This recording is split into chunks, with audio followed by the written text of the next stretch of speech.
Hello dear students, कैसे हैं आप लोग। Welcome back once again to our YouTube channel. So guys, आज से हम लोग स्टार्ट करने जा रहे हैं एचपीसीएल का प्रीवियस ईयर का क्वेश्चन सॉल्यूशन। बहुत सारे स्टूडेंट का रिक्वेस्ट आ रहा था, कमेंट वगैरह आ रहा था कि सर एचपीसीएल का प्रीवियस ईयर का क्वेश्चन सॉल्यूशन को स्टार्ट करिए। तो आज से हम लोग स्टार्ट करने जा रहे हैं। एंड मैं आप लोग को बता देता हूँ, इसमें आप लोग को टोटल 400 क्वेश्चन का कलेक्शन मिलने वाला है। अलग अलग शिफ्ट का, अलग अलग ईयर का लेकर समेसन टोटल मिला के 400 क्वेश्चन का कलेक्शन रहेगा। And each and every question, ध्यान से सुनिएगा, सारे के सारे जो क्वेश्चन है वो एचपीसीएल के एग्जाम में पूछा गया क्वेश्चन है। ठीक है, एचपीसीएल के जूनियर इंजीनियर के पोस्ट पे पूछा गया सारा का सारा ये क्वेश्चन है। एक भी ऐसा क्वेश्चन नहीं है जो अदर एग्जाम का है और मैं यहाँ पे लिख दिया हूँ झूठ मूठ का कि भाई एचपीसीएल का है। यानी कि यहाँ पे टाइपिंग किया गया क्वेश्चन बिल्कुल नहीं है, और ना ही प्रैक्टिस सेट रहेगा, ना अदर एग्जाम का है।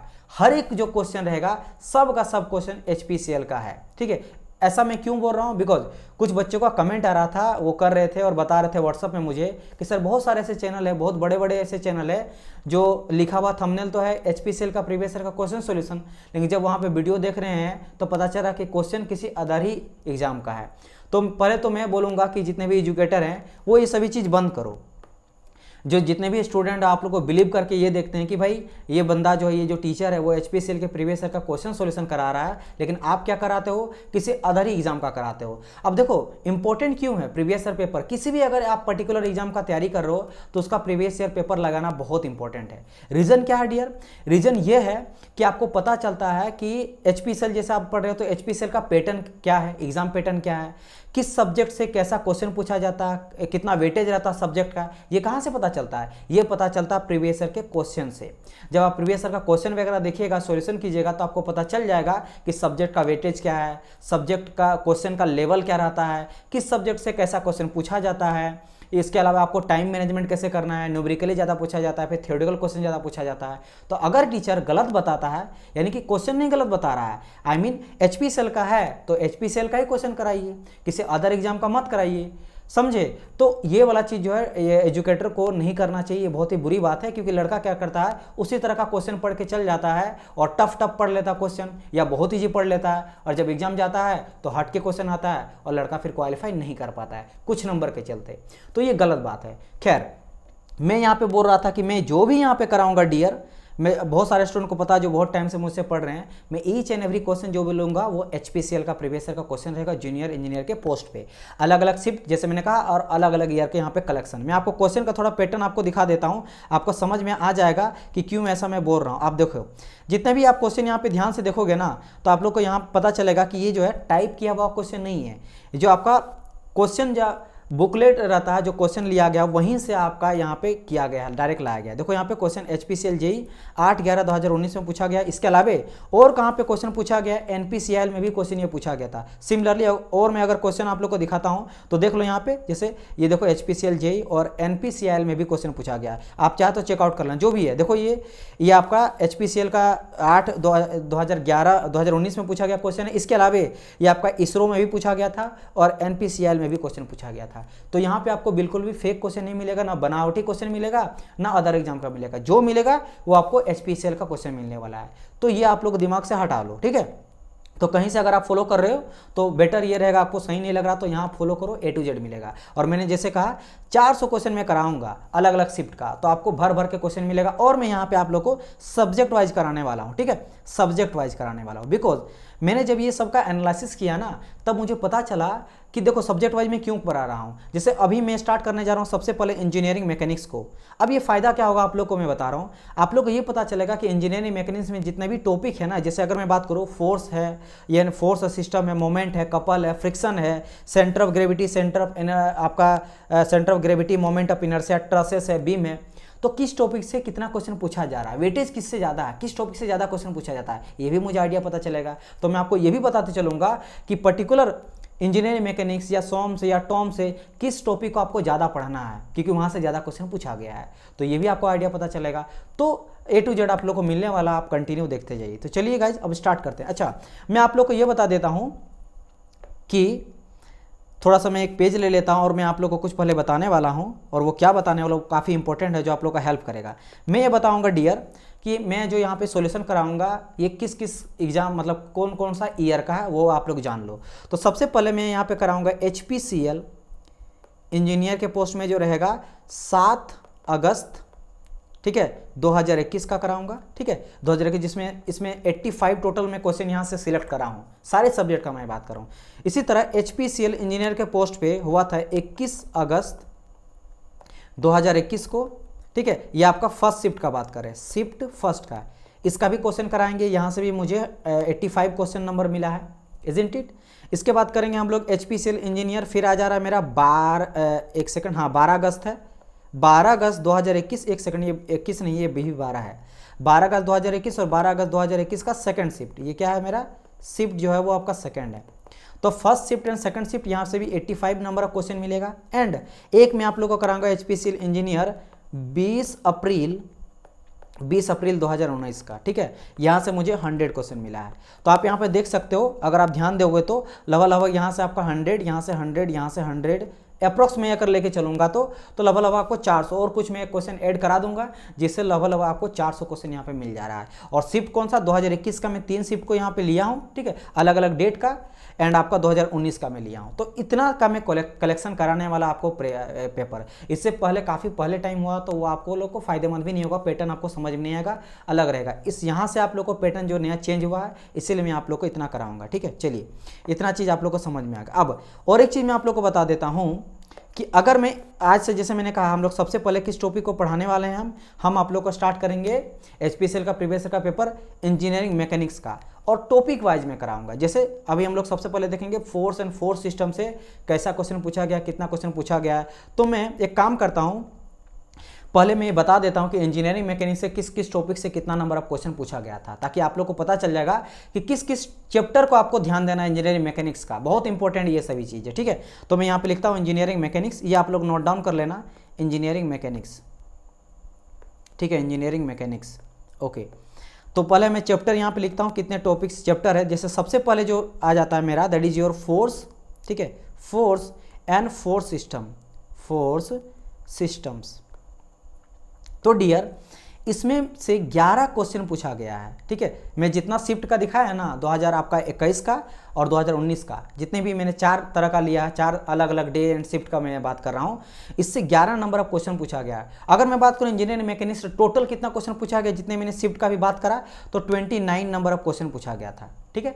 अब इस 29 में सिर्फ 11 नंबर पूछा गया, 11 नंबर ऑफ क्वेश्चन पूछा गया, 11 क्वेश्चन पूछा गया फोर्स एंड फोर्स सिस्टम से ही। अब बात करते हैं सेकंड चैप्टर कौन सा है। तो सेकंड चैप्टर आपका है मोमेंट, ठीक है, मोमेंट एंड कपल्स। इससे मात्र एक क्वेश्चन पूछा गया डियर, ओनली 1 क्वेश्चन पूछा गया। तो आपको समझ में आ जाएगा कि किस चैप्टर को मुझे ज़्यादा ध्यान देना है। चलिए थर्ड चैप्टर, पहले मैं चैप्टर लिख लेता हूँ। थर्ड आ जाता है मेरा फ्रिक्शन। डियर, फ्रिक्शन से भी मात्र एक क्वेश्चन पूछा गया। सोचो 2021 का मैं लिया यहाँ पे 7 अगस्त का, 12 अगस्त का फर्स्ट शिफ्ट, सेकंड शिफ्ट, 2019 का, इन सभी का देखा ना, तो मुझे पता चला फ्रिक्शन से एक ही क्वेश्चन पूछा गया है। अच्छा, बात करते हैं फोर्थ चैप्टर कौन सा है। तो फोर्थ चैप्टर मेरा आ जाता है सेंट्रोइड, ठीक है, सेंट्रोइड आ जाता है। इसके अलावा सेंटर ऑफ ग्रेविटी आ जाता है और मोमेंट ऑफ इनर्शिया आ जाता है। अगर यहाँ से बात करेंगे तो ओनली 2 क्वेश्चन पूछा गया, ओनली 2 क्वेश्चन पूछा गया। बात करते हैं हम लोग 5th number chapter, that is your trusses and beams, ठीक है। क्या आ जाता है मेरा, ट्रसेस एंड बीम्स। अगर मैं बात करूँ ट्रसेस एंड बीम से कितना क्वेश्चन पूछा गया, तो ओनली 2 क्वेश्चन यहाँ से भी क्वेश्चन पूछा गया, only 2 question. 6th number chapter अगर बात करेंगे तो आ जाता है मेरा काइनेमेटिक्स, ठीक है, काइनेमेटिक्स एंड काइनेटिक्स, ठीक है, kinetics of particles, particles and rigid body, rigid body.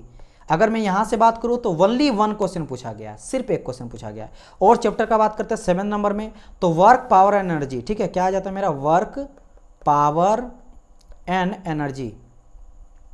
यहां से भी सिर्फ एक क्वेश्चन पूछा गया है। अगर मैं बात करता हूं सिंपल मशीन का, या एक सेकंड, 8 नंबर पर लिख लीजिए,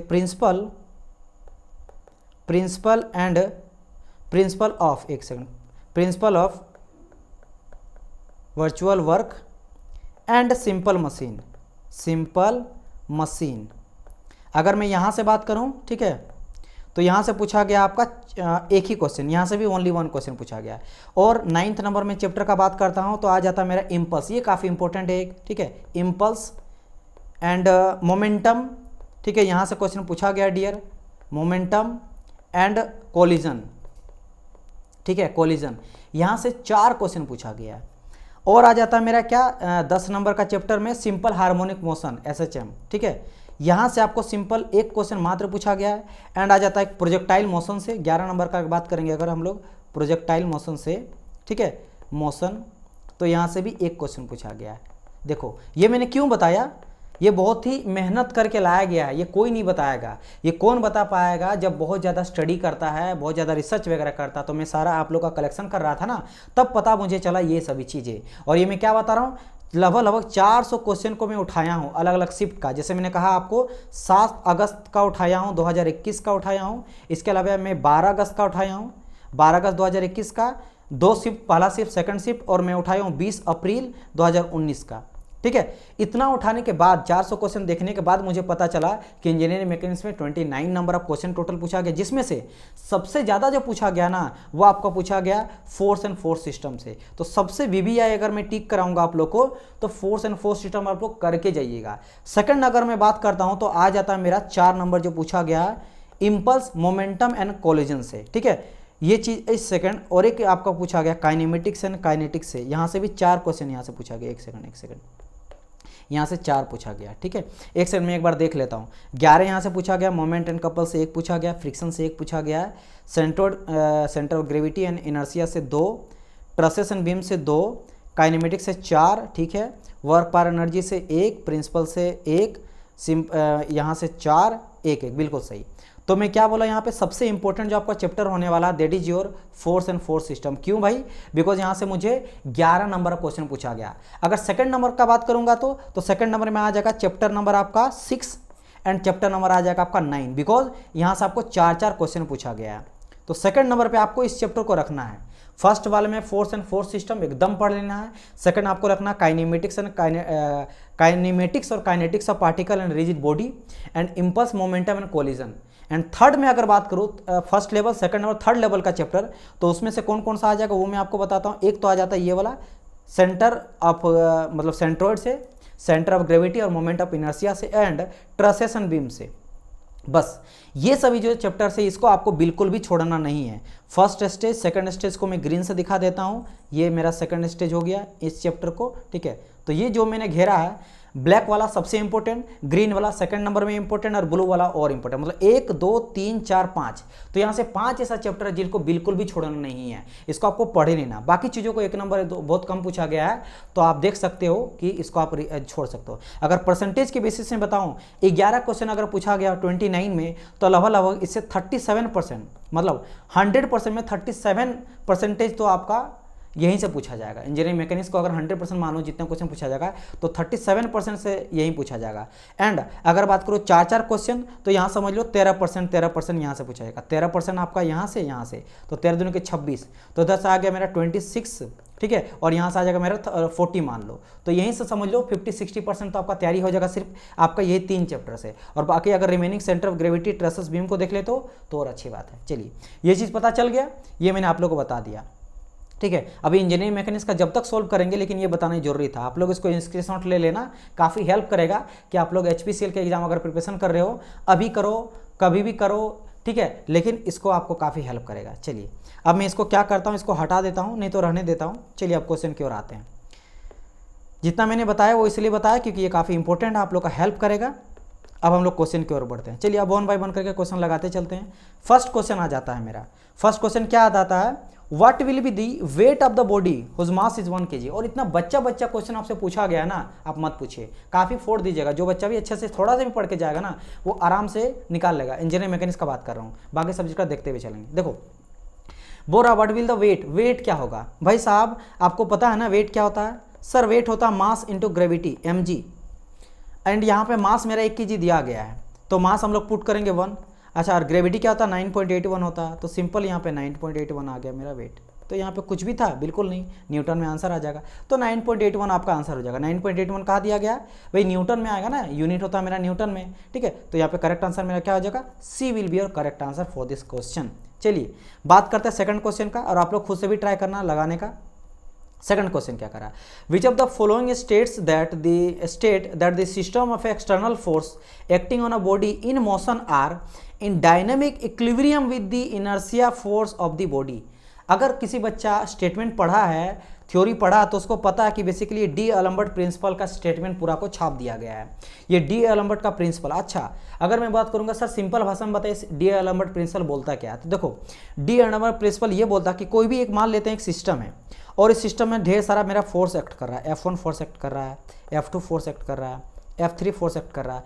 तो अगर इन सभी का रिजल्टेंट मैं फाइंड आउट करूंगा, ठीक है, रिजल्टेंट आपको पता है ना, जैसे पैरेलल फोर्स, दो फोर्स यहाँ पे लग रहा है F1 F2, तो रिजल्टेंट क्या हो जाता है F1 प्लस F2 हो जाएगा, मतलब 10 प्लस 10 लग रहा था 20 हो जाएगा रिजल्टेंट। अगर ऑपोजिट डायरेक्शन एक आ रहा है इधर से F1 और एक जा रहा है इधर से F1 F2, ठीक है, F1 F2, तो यहाँ 10 यहाँ से 20 लग रहा है, 10 लग रहा है, ऑपोजिट जा रहा था 20 माइनस 10 आ जाएगा रिजल्टेंट। समझ रहे हो ना, रिजल्टेंट क्या करेंगे, क्योंकि ऑपोजिट डायरेक्शन में जाए तो घटा देंगे एक को बड़ा में से छोटा को, और अगर सेम डायरेक्शन में जा रहा है 10 10, तो रिजल्टेंट क्या हो जाएगा 10 प्लस 10 हो जाएगा।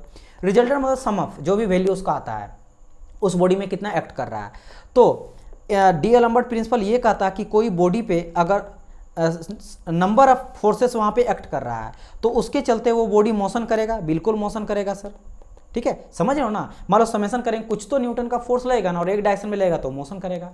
तो बॉडी अगर मोशन कर रहा है तो मोशन करते हुए इनर्शिया फोर्स के चलते वो डायनेमिक इक्विलिब्रियम में रहता है। भाई ऑब्वियसली बात है, फोर्स अगर एक बॉडी में समेशन मान लो रिजल्टेंट एक फोर्स मेरा आ गया और उसके चलते ये बॉडी मेरा क्या कर रहा है, मोशन कर रहा है, मोशन कर रहा है। तो मोशन कर रहा है यानी कि ये डायनेमिक में आ गया। क्या आ गया, डायनेमिक। डायनेमिक क्या होता है, स्टैटिक मतलब रुका हुआ, डायनेमिक मतलब गति कर रहा है।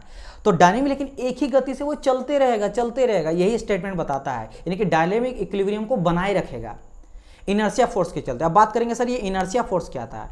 इनर्शिया फोर्स आप लोगों को पता है, इनर्शिया को हम लोग हिंदी से जड़त्व बोलते हैं। मतलब इनर्शिया अगर सिंपल बोलेंगे तो अपना स्टेट ऑफ पोजीशन को बनाए रखता है। कोई बॉडी अगर स्टैटिक है, रुका हुआ है, तो वो रुके हुए रहना चाहती है, और कोई बॉडी अगर चल रहा है तो वो चलते हुए रहना चाहती है। मतलब जैसा है वो वैसा रहना चाहती है, वो अपना स्टेट को चेंज नहीं करना चाहता, अवस्था को चेंज नहीं करना चाहता है, ठीक है। जैसे कोई बॉडी रुका हुआ है, जैसे मेरे हाथ में एक कैल्सी है, रुका हुआ, क्यों रुका हुआ है, ये तब तक रुका हुआ रहेगा जब तक कि कोई एक्सटर्नल फोर्स हम लोग नहीं लगा के इसको मूवमेंट कराएंगे। और अगर ये चलते रहेगा तो चलते रहना चाहता है, जब तक वो एक्सटर्नल फोर्स से रोकेंगे नहीं, रुकेगा नहीं। जैसे बॉल को आप फील्ड में लगा तो रुकता क्यों है, क्योंकि ग्रास जो रहता है घास, उसको फ्रिक्शन फोर्स के अपोजिट डायरेक्शन को रोकता है, या फिर हवा से भी रोकता है। आप देखो बुलेट को ध्यान से देखो स्लो मोशन में तो देखेगा हवा उसको रोकता है, इसीलिए वेलोसिटी कम होता है, नहीं तो उसी डायरेक्शन में चलते रहेगा, कभी रुकेगा ही नहीं। जैसे आप ले जो वैक्यूम वगैरह में, अंतरिक्ष में हम लोग जाते हैं, कोई भी सैटेलाइट वगैरह छोड़ देते हैं, वो रोटेट करते रहता, घूमते रहता, क्योंकि वहाँ पे कोई भी जो है फ्रिक्शन ऑपोजिट आ ही नहीं रहा।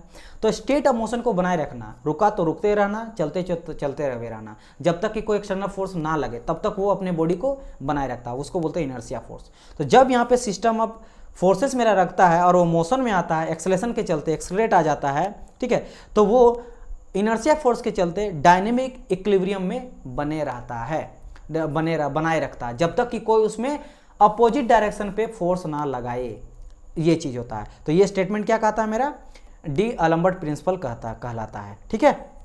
वही चीज यहाँ पे स्टेटमेंट कहा गया है, स्टेटमेंट को ध्यान से पढ़ना तो आपको समझ में आ जाएगा। देखो कहा गया है, state that system of external force acting on a body, अगर एक बॉडी में सिस्टम ऑफ फोर्स एक्ट कर रहा है इन मोशन, और बॉडी मोशन करने लगेगा, आर इन डायनेमिक इक्विलिब्रियम, क्योंकि भाई मोशन कर रहा है, डायनेमिक इक्विलिब्रियम मतलब उसी गति में मूव कर ही रहा है ना, with inertia force of the body, क्योंकि इनर्शिया का ये तो रहता ही है, इसका जड़त्व तो क्या कहता है कि भाई रुके हैं तो रुका हुआ रहना। जैसे आप देखते हो ना जड़त्व, तो ये इनर्शिया का सबसे एग्जाम्पल क्या है, आप बाइक चला रहे हो और बाइक अचानक रुकता है तो आप झुक जाते हो, आप आगे की ओर मुड़ जाते हो, या बस में चलते हो, बस अचानक ब्रेक मारता है तो आप आगे की ओर झुक जाता हो। ऐसा क्यों होता है, क्योंकि आपका बॉडी जो है, नीचे वाला बॉडी जो है वो मोशन में ही रहना चाहता है, वो रुकना नहीं चाहता है। लेकिन गाड़ी तो रुक गया, लेकिन आपका ऊपर नीचे तो कनेक्टेड है बस के साथ, तो वो रुक गया, लेकिन ऊपर वाला बॉडी रुकना नहीं चाहता, इसलिए आप झुक जाते हो।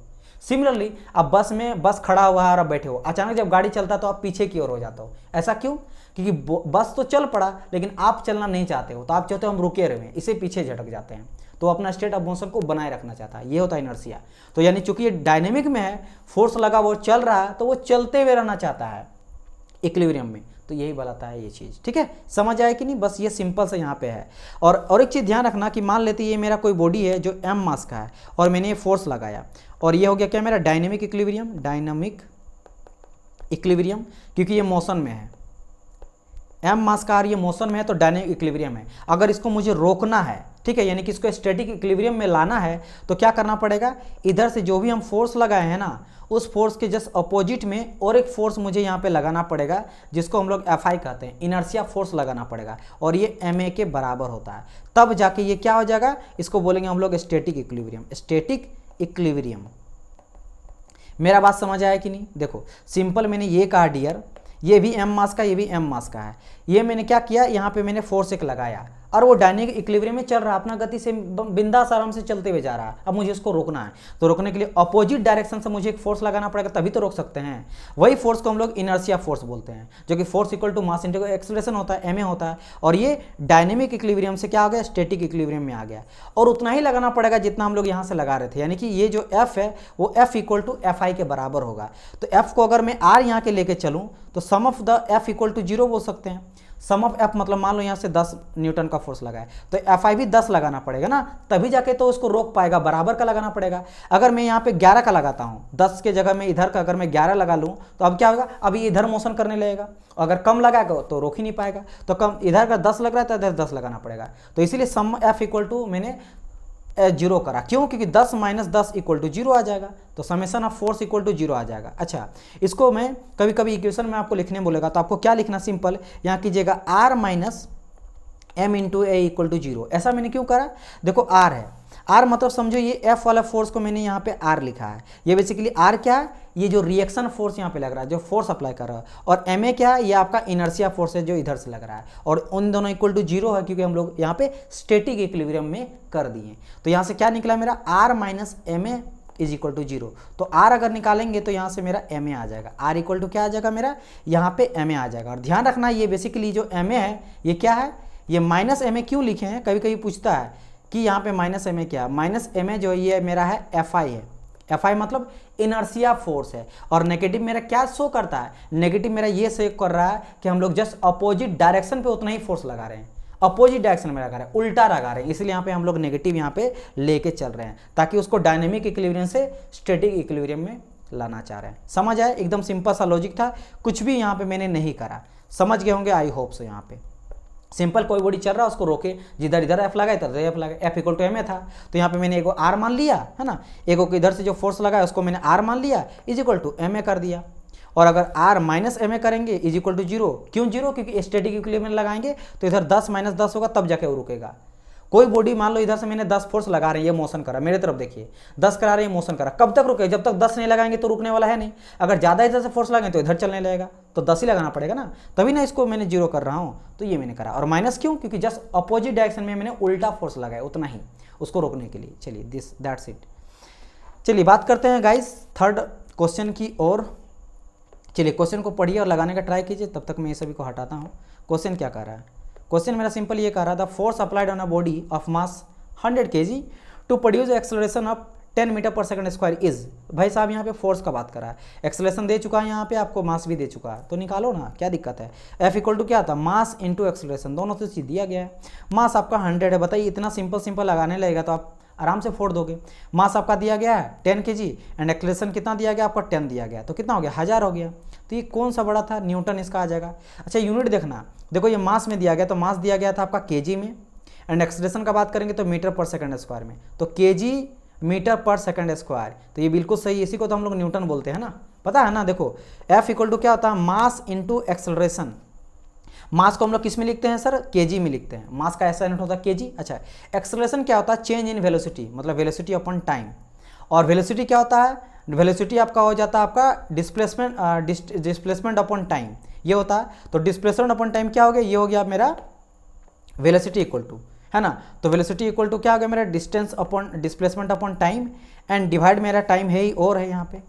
तो वेलोसिटी आ जाएगा मीटर पर सेकेंड, और नीचे में और एक सेकंड मेरा है, तो टोटल क्या आ जाएगा यहाँ पे, अगर एक्सेलरेशन का बात करेंगे तो मीटर पर सेकंड स्क्वायर, ये ऊपर चल जाएगा, मीटर पर सेकंड स्क्वायर आ जाएगा, क्या आ जाएगा, मीटर पर सेकंड स्क्वायर आ जाएगा। तो देखो यहाँ पे एक्सेलरेशन क्या आ जाएगा, मीटर पर सेकंड स्क्वायर, तो देखो kg पर मीटर सेकंड स्क्वायर, इसी को हम लोग ऐसा यूनिट में क्या बोलते हैं, न्यूटन बोलते हैं।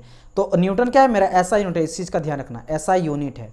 कभी कभी बोल देता है कि यूनिट जो होता है फोर्स का MKS में बताइए, तो MKS में होता है kgf, याद रखना kgf, और यहाँ पे न्यूटन, दोनों में अंतर क्या है डियर, दोनों अंतर ये है कि ये आपका MKS यूनिट है, MKS यूनिट, और ये क्या है आपका SI यूनिट। किसका? दोनों फोर्सेस का, फोर्स का ही है। अच्छा, दोनों में बड़ा कौन होता है? काफ़ी पूछा जाता है। बड़ा होता है KGF, याद रखना, KGF बड़ा होता है, KGF बड़ा होता है। कितना बड़ा होता है? तो आपका 1 न्यूटन इक्वल टू हो जाता है मेरा, एक सेकंड, KGF बड़ा होता है ना, तो KGF इक्वल टू हो जाता है मेरा 9.81 न्यूटन। इसका भी ध्यान रखना, मतलब 10 गुना लगभग 8.81 न्यूटन करेंगे ना, मतलब न्यूटन के साथ जब 9.81 का इंटू करते हैं तब जाके 1 KGF के बराबर होता है। मतलब समझ लो 9.81 10 बराबर, तो 10 न्यूटन करेंगे तब जाके मेरा 1 KG के बराबर होगा। मतलब समझ लो अगर 1 न्यूटन है तो 10 गुना करेंगे तब जाके KGF के बराबर होगा। तो याद रखना KGF जो होता है मेरा बड़ा यूनिट होता है न्यूटन का, फोर्सेस का, फोर्स का। समझ आया कि नहीं? चलिए गाइस, तो इसका करेक्ट आंसर डी हो जाएगा। तो मैं इसी तरह बहुत सारी चीज़ को बताते हुए चलूंगा, तो डोंट वरी, आप लोग को टेंशन नहीं लेना है। चलिए थर्ड क्वेश्चन आ जाते हैं। If 3 non parallel forces hold a rigid body in equilibrium they must be equal in magnitude, concurrent, non concurrent, collinear. बताइए क्या होगा करेक्ट आंसर यहाँ पे? तो डियर का क्या कह रहा है? Non parallel. अच्छा, पैरेलल फोर्सेस क्या होता है? पहले फोर्स का बात करते हैं। फोर्स जो होता है दो तरह का मेरा फोर्स होता है नेचर के बेसिस पे, ठीक है, जैसे कंप्रेसिव, टेंसाइल। कंप्रेसिव क्या? जैसे अपोजिट डायरेक्शन में दोनों लग रहा है, दबा रहे हैं, किसी को दबा रहे हैं, ठीक है, उसको हम लोग बोलते हैं क्या? कंप्रेसिव। अगर किसी चीज़ को हम लोग खींच रहे हैं तो उसको हम लोग बोलते हैं टेंसाइल। इसको टेंसाइल मतलब खींच के इसको लंबा कर रहे हैं, जैसे तार बनाना, ठीक है, और उसको दबा के छोटा कर देना, तो टेंसाइल हो गया। सेम इसी तरह फोर्स जो होता है, एक होता है पैरेलल फोर्स होता है। क्या होता है मेरा? पैरेलल। एक होता है मेरा नॉन पैरेलल। क्या होता है पैरेलल, नॉन पैरेलल फोर्सेस? उसके बारे में बताते हैं, एक सेकंड। तो अगर मैं पैरेलल का बात करता हूं तो पैरेलल फोर्सेस क्या होता है? ये मेरा पैरेलल फोर्स है। पैरेलल मतलब जिसके बीच का डिस्टेंस जो आपका है वो बिल्कुल मेरा कॉमन रहता है हर जगह पे। यहाँ पे अगर x डिस्टेंस है तो यहाँ भी x, मान लीजिए 5 मीटर का है तो यहाँ भी 5 मीटर का डिस्टेंस है, यहाँ भी 5 मीटर का डिस्टेंस है, सेम डिस्टेंस रहता है, इसको हम लोग पैरेलल बोलते हैं। क्या बोलते हैं? पैरेलल बोलते हैं, parallel forces. F1 and F2 और parallel forces. Non parallel forces क्या होता है? देखो ये मेरा नॉन पैरेलल फोर्सेस, ये नॉन, ये अगर F1 है और ये मेरा F2 है तो इसको नॉन पैरेलल फोर्सेस हम लोग बोलेंगे। ऐसा क्यों सर बोल दिए नॉन पैरेलल फोर्सेस? एक सेकंड, इसको F1 बोलेंगे, इसको F2 बोलेंगे, क्योंकि इसका डिस्टेंस मेरा चेंज होते जा रहा है। देखो यहाँ डिस्टेंस कुछ और है ना, यहाँ अगर 5 मीटर लेंगे तो यहाँ 4 आ गया, यहाँ 3 हो गया, यहाँ 0 हो गया, फिर ये बढ़ने लगा, ठीक है, या फिर इस तरह भी आ जाएगा, ये F1 एंड F2। तो ये दोनों मेरा फोर्सेस क्या है? इन दोनों फोर्सेस जो होता है दीज आर कुछ एंगल के साथ, हमेशा जो नॉन पैरेलल फोर्सेस होता है वो सब एंगल के साथ रहता है। अब बात करते हैं यहाँ पे कह रहा है नॉन पैरेलल फोर्सेस, ये समझ गए, यानी नॉन पैरेलल फोर्सेस कुछ इस तरह का है। होल्ड ए रिजिड बॉडी, यानी कि रिजिड बॉडी में लग रहा है, तो एक रिजिड बॉडी में नॉन पैरेलल फोर्सेस कैसे लगेगा? कुछ इससे ऐसे लगेगा, कुछ यहाँ से लगेगा, है ना, और सभी एक पॉइंट से एक अलग अलग एंगल पे आएगा। एक सेकंड, जैसे मान लो ऐसे एक लग रहा है, एक मेरा यहाँ से लग रहा है, ऐसे करके लग रहा है, और सभी एक पॉइंट पे आके मिल जाएगा क्योंकि एक एंगल पे रहेगा, तभी ना नॉन पैरेलल फोर्सेस हो गया। नॉन पैरेलल फोर्सेस एंगल से है, और देखो डिस्टेंस धीरे धीरे बढ़ते जा रहा है। एक सेकंड, ठीक है, तो ये चीज़ हो गया। आगे कह रहा है hold a rigid body in equilibrium, equilibrium में है, तो इक्विलिब्रियम कहने का मतलब ये मेरा कनकरेंट है, कि कनकरेंट क्या होता है? जो एक पॉइंट से निकलता है ना फोर्सेस, उसको हम लोग कनकरेंट कहते हैं। क्या बोलते हैं? कनकरेंट कहते हैं। कोलिनियर क्या होता है? एक लाइन पे अगर फोर्स आ रहा है, जैसे F1, F2, है ना, F3, अगर एक लाइन पे सब आ रहा है ना तो उसको हम लोग बोलते हैं कोलिनियर। तो कोलिनियर तो बिल्कुल नहीं होगा, कनकरेंट यहाँ पे होगा। समझ आया? चलिए ये चीज़ है। इक्विलिब्रियम देखो यहाँ पे कह रहा है इक्वल इन मैग्नीट्यूड, तो यहाँ पे कह रहा है नॉन पैरेलल फोर्स, इक्विलिब्रियम नहीं होगा, यहाँ पे करेक्ट आंसर कनकरेंट होगा, ठीक है, नॉन करेंट तो बिल्कुल नहीं होगा यहाँ पे। तो 4 का हो जाए मेरा बी, इसका करेक्ट आंसर हो जाएगा। आप देख सकते हो 2019 में पूछा गया क्वेश्चन था। चलिए, तो 4 का बी हो गया। तो अच्छा हाँ, थोड़ा सा एक बात कर लें, कनकरेंट कोप्लेनर ही आप लोग बता दें, कोप्लेनर क्या होता है, ठीक है, कोप्लेनर फोर्स, थोड़ा इसके भी बारे में डिस्कस कर ही देते हैं। जब इतना फोर्सेस के बारे में बता दिया तो एक छूट गया, इसको भी बता दें। कोप्लेन क्या होता है? जब एक प्लेन पे लगता है ना फोर्स, जैसे मैं एक्सिस बताता हूँ, ये 3 एक्सिस है, ये आपका हो गया एक्स हो गया, ये वाई हो गया और ये जेड हो गया, ये तीनों अलग अलग प्लेन है, दीज और में डिफरेंट प्लेन्स, ठीक है, ये क्या दीजिए मेरा अलग अलग प्लेन है। ये मेरा प्लेन 1 मान लो, इसको प्लेन 2 मान लो, और इसको 3rd प्लेन मान लो। अब मान लो एक फोर्स का मैं बात करता हूँ, तो एक प्लेन का डिस्कस करते हैं। जैसे मैंने यहाँ पे क्या करा, इस प्लेन को मैंने यहाँ पे पीला से कवर कर दिया, और ये कौन सा प्लेन है? अच्छा, ये एक्सिस है, एक्स एक्सिस है, ठीक है, ये मेरा एक्स एक्सिस है, ये वाई मेरा एक्सिस है, और जेड मेरा एक्सिस है, और 2 एक्सिस को मिल के एक प्लेन बनता है। जैसे अगर प्लेन 1 का बात करेंगे तो क्या है? ये एक्सिस मेरा वाई एंड एक्स से मिल के बना है, वाई एक्स से मिल के ये मेरा प्लेन बना है। समझ आए? ओके। तो यहाँ पे मैं इस तरह करके अगर बोलूँ कि ये मेरा F1 फोर्स लग रहा है और ये मेरा F2 फोर्स लग रहा है, एक पॉइंट से मेरा F3 फोर्स लग रहा है, तो क्या मैं इसको कोप्लेनर बोलूँगा? बिल्कुल बोलूँगा। को मतलब होता है एक प्लेन पे ये मेरा है। या फिर मान लो पैरेलल फोर्सेस का बात करते हैं, ये मेरा F1 है, ये मेरा F2 है, तो देखो ये मेरा F3 है, तो सारे का सारा मेरा उसी प्लेन पर बात करें तो मेरा कोप्लेनर हो गया। और अगर बात करेंगे नन कोप्लेनर का, उसका क्या मतलब है? तो जब अलग अलग प्लेन से फोर्स आया ना, उसका मैं बात करता हूँ। जैसे कि फॉर एग्जाम्पल मैं अलग अलग प्लेन से यहाँ पे आप लोग को दिखाता हूँ। तो क्या करूँगा मैं यहाँ पे, एक सेकंड, मैं यहाँ पे क्या करता हूँ, जैसे कि यहाँ से ले लेता हूँ। एक यहाँ से फोर्स पड़ रहा है F1, एक यहाँ से पड़ रहा है F2, एक यहाँ से, एक सेकंड, F2, यहाँ से एक फोर्स लग रहा है F3। आप यहाँ पे क्या देख रहे हो? एक मेरा प्लेन 1 से आ रहा फोर्स, देखो इस प्लेन से एक आ रहा फोर्स, एक मेरा इस प्लेन से आ रहा है, एक मेरा इस प्लेन से आ रहा है, अलग अलग प्लेन से फोर्स आ रहा है, तो इसको बोलेंगे हम लोग नन कोप्लेनर। समझ आया? चलिए बात करते हैं क्वेश्चन नंबर हम लोग 5 का। Question number 5, what is the condition of equilibrium of a body if the resultant R of A system of concurrent forces is 0। भाई यहाँ पे इक्विलिब्रियम का कंडीशन मांगा गया, तो अगर इक्विलिब्रियम का कंडीशन होगा तो आप लोग का क्या बैलेंस करना पड़ेगा, sum of X sum of Y, है ना। तो sum of X and sum of Y आपका 0 होना चाहिए, तभी ना होगा बैलेंस। एक मेरा बॉडी इस तरह करके है, इधर से कुछ मेरा फोर्स जा रहा है ना, इधर से भी कुछ मेरा फोर्स लग रहा है, इधर से भी कुछ मेरा फोर्स लग रहा है, इधर से भी कुछ मेरा फोर्स लग रहा है। तो इक्विलिब्रियम कब होगा? जब मेरा यहाँ पे F2 इज इक्वल टू हो जाएगा मेरा F4 इक्वल टू F2 होगा, तभी जाके होगा। एंड ऊपर और नीचे अगर यानी कि F1 इक्वल टू F3 होना चाहिए, तभी जाके sum of horizontal sum of the vertical मेरा जब तक 0 नहीं होगा, यानी कि F इक्वल मतलब क्या है, F4 minus F2 is equal to 0 और F1 minus F3 is equal to 0। यानी कि अगर ये 10 है तो ये भी 10 है न्यूटन का, ठीक है। ये अगर 15 है तो ये भी 15 न्यूटन का होगा, तभी तो बैलेंस है, तभी इक्विलिब्रियम है। यानी कि summation of x summation of y, तो इधर मैं एक्स कर लेके चलूँ, इधर वाई लेके चलूँ, तो समेशन, जैसे मान लो ये F1 F4 और F2 किस डायरेक्शन पे, एक्स में है, तो इसको समेशन ऑफ एक्स ले लेंगे, इसको समेशन ऑफ वाई ले लेंगे। तो summation of x equal to 0, y equal to 0, तभी जाकर इसको हम लोग क्या बोल सकते हैं, इक्विलिब्रियम कंडीशन। या फिर इसको आप बोल सकते हो sum of the horizontal sum of the vertical equal to 0, तभी जाके वो इक्विलिब्रियम कंडीशन पे होगा। तो यहाँ पे डी होगा करेक्ट आंसर। काफ़ी अच्छे क्वेश्चन पूछा जाता है, बच्चा वाला क्वेश्चन पूछा जाता है, तो आप लोग को हड़बड़ाना बिल्कुल नहीं है। जहाँ पे थ्योरी नहीं समझ आता, मैं हूँ आप लोगों को। फिर भी कोई क्वेश्चन में डाउट रहे तो आप मुझे कमेंट कीजिएगा, नेक्स्ट क्लास में मैं उसको राइज करके समझा दूंगा, ठीक है। क्वेश्चन नंबर 6 का बात करते हैं। बात यहाँ पे कहा गया था apparent weight of a man in a lift is less than the real weight when the lift is going downward. अच्छा, ये चीज़ आप ध्यान दिए होंगे। आप क्या करो, एक मेरा लिफ्ट है, ठीक है, लिफ्ट है, और लिफ्ट में आप क्या करते हो, जब नीचे आते हो, क्या करते हो, आप नीचे आते हो हाई स्पीड से, जब आप नीचे आते हो एक्सेलरेशन के साथ आप नीचे आते हो, मान लेते हैं यहाँ पे आप हैं और आपका मास m है। जब आप नीचे आते हो ना, तो आपको लगता क्या कि आप बहुत ही कम वेट के हैं, ध्यान दिए हैं, आपको लगता है जैसे आप उड़ने वाला है, कम वेट के हैं। और जब लिफ्ट ऊपर जाता है तो आपको लगता है काफ़ी ज़्यादा मेरा वेट है। तो वही कंडीशन का बात किया गया कि जब हम लोग नीचे आते हैं, ठीक है, देखो यहाँ पे कि रियल वेट से अपेरेंट वेट क्या होता है, लेस लगता है, कम लगता है जब हम लोग नीचे आते हैं।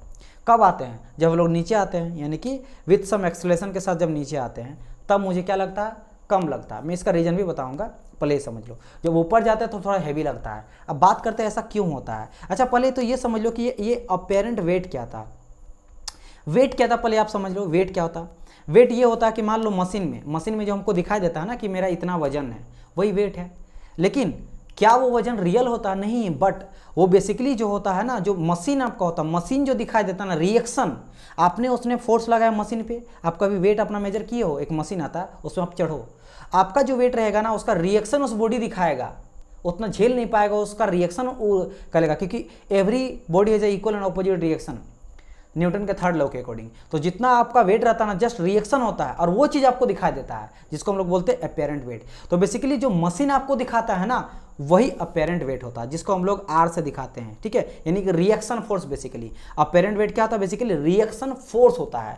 जो यहाँ पे भी लिफ्ट में हम लोग आर निकालते हैं ना, वो आपका क्या होता है, आपका बेसिकली वो अपेरेंट वेट, या फिर बोल सकते हो कि ये मेरा रिएक्शन जो है, रिएक्शन फोर्स होता है। तो याद रखना, आप जो वेट मेजरमेंट करते हो, आपका वेट नहीं होता है, आपके वेट के चलते जो मशीन रिएक्शन दिखा रहा है ना, वही चीज़ आपको दिखाई देता है। आपको बोल रहा वही अपेरेंट वेट या रिएक्शन फोर्स फाइंड आउट करना है, ठीक है। चलो मैं आप लोग को बता देता हूँ कि कैसे फाइंड आउट करते हैं। 3 कंडीशन हो तो थोड़ा जान लो, काफ़ी हेल्प करेगा। पहला कंडीशन ये आता है कि मान लो एक मेरा लिफ्ट है, ठीक है, और लिफ्ट में आप हो या नहीं हो कोई मैटर नहीं करता है, ठीक है, आप हो या नहीं हो, मैटर नहीं करता। तो उस केस में क्या होगा, उस केस में मैं 3-4 कंडीशन बता रहा हूँ, 4 कंडीशन बता रहा हूँ। इस केस में क्या होगा कि आप जो है, पहली बात तो हमेशा ग्रेविटी के चलते नीचे आएगा, मास आपका कुछ रहेगा और ग्रेविटी आपको नीचे खींचेगा, तो m यानी वेट हमेशा एक नीचे के डायरेक्शन में जाएगा। और just according to Newton third law every action as equal and opposite reaction होगा, तो ऊपर डायरेक्शन में मेरा रिएक्शन जाएगा r।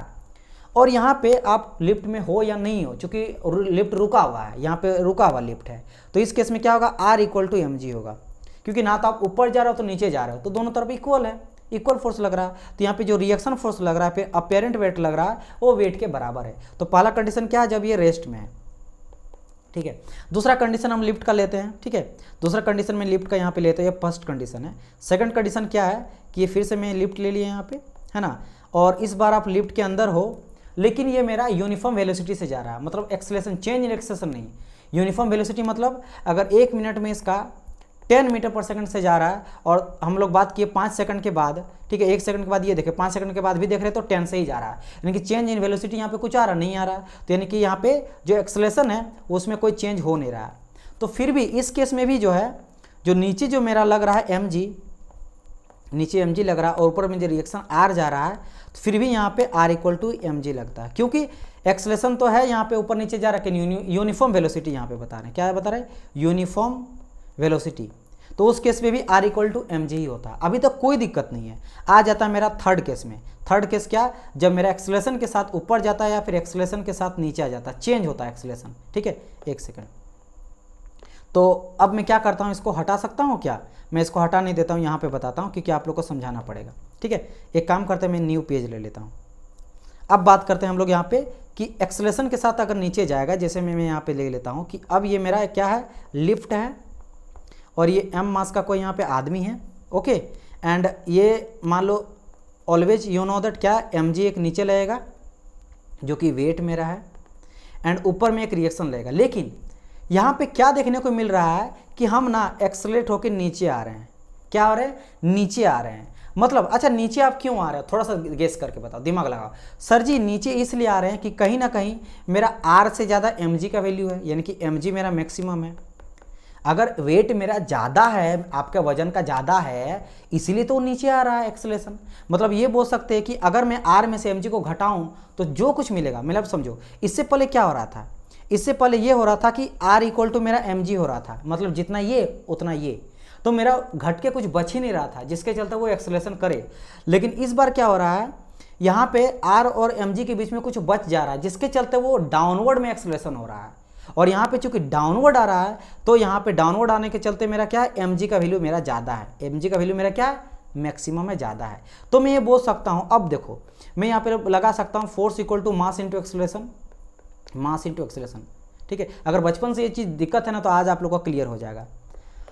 और ये फोर्स बेसिकली क्या है, रिएक्शन फोर्स, जैसे मैंने कहा वो अपेरेंट वेट का बात करें, जो रिएक्शन फोर्स है, ये रिएक्शन फोर्स का मैं बात कर रहा हूँ, तो वो इक्वल टू क्या आ जाता है, मास इंटू एक्सेलरेशन आ जाता है, यही आ जाता है। लेकिन डियर यहाँ पे जो r है ये सिर्फ मास इंटू एक्सेलरेशन हो गया, लेकिन r ये तो नीचे डाउनवर्ड जो लग रहा है मेरा mg लग रहा है, ये mg मेरा क्या है, ज़्यादा है ना, mg मेरा ज़्यादा बड़ा है, और इसको घटने के चलते एक्सेलरेशन। अच्छा ये एक्सेलरेशन क्यों हुआ, ये मास इंटू एक्सेलरेशन क्यों हो रहा है, ये मास है कोई बॉडी का, आपके बॉडी, ये बेसिकली m आपका है, और एक्सेलरेशन जो नीचे आ रहा है, और ये मास इंटू एक्सेलरेशन आया क्यों आया, इसलिए आया क्योंकि कहीं ना कहीं मेरा mg का वैल्यू जो है वो ज़्यादा है, mg का वैल्यू यहाँ पे क्या है मेरा ज़्यादा, यानी कि यहाँ पे हम लोग क्या करेंगे, mg ज़्यादा है, mg इसीलिए मैक्सिमम मैंने कहा। तो जब mg में हम लोग रिएक्शन को घटाएंगे तब मेरे यहाँ पे कुछ बचेगा, क्योंकि इससे पहले क्या था, mg = r था, आप देखे थे, यानी कि अगर mg - r करेंगे तो मेरा 0 मिल जाता था। लेकिन इस केस में यहाँ पे कुछ एक्सेलरेशन मुझे मिल रहा है,